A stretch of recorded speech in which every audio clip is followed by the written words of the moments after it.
name is Taylor Watkins, and I will be doing my informative speech on how to make macaroni and cheese. So, macaroni and cheese is a staple for college kids because it's cheap, it's easy, and it's really fast to make. So, our first step is to gather all our ingredients.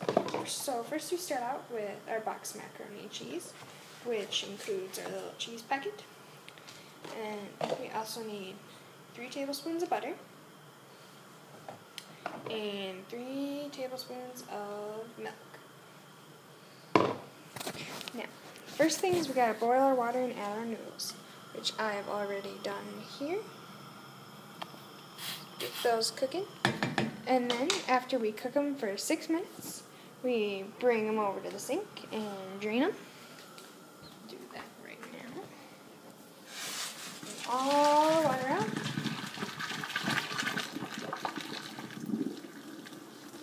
Now, some people use a strainer, but I find it just as effective to use the lid. Put it on. Now, once we got that, we can start making our cheese sauce. Bring it back over to your stove.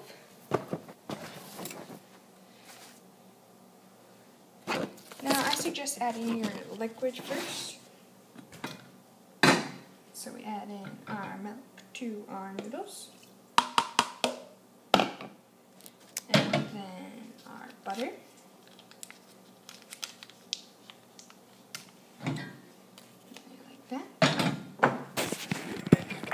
Stir that up. Get all the butter mixed around. Go. Now I like mine a little thinner, so I left a little extra water in there. Now, after that, we can add our cheese packet.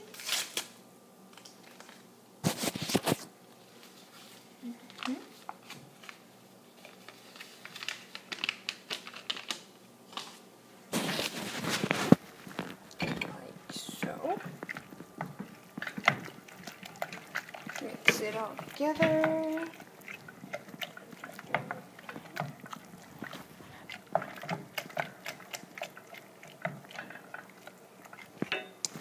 And then we have our glorious mac and cheese. Finally, last step, get your bowl. Scoop some in there. Now there are many different variations. You can add in hot dogs or ketchup. I like mine with pork and beans, which is weird. Whatever. So, to review our steps again, we get all of our ingredients, and then boil our noodles and add our ingredients, and there we have our mac and cheese. Thank you.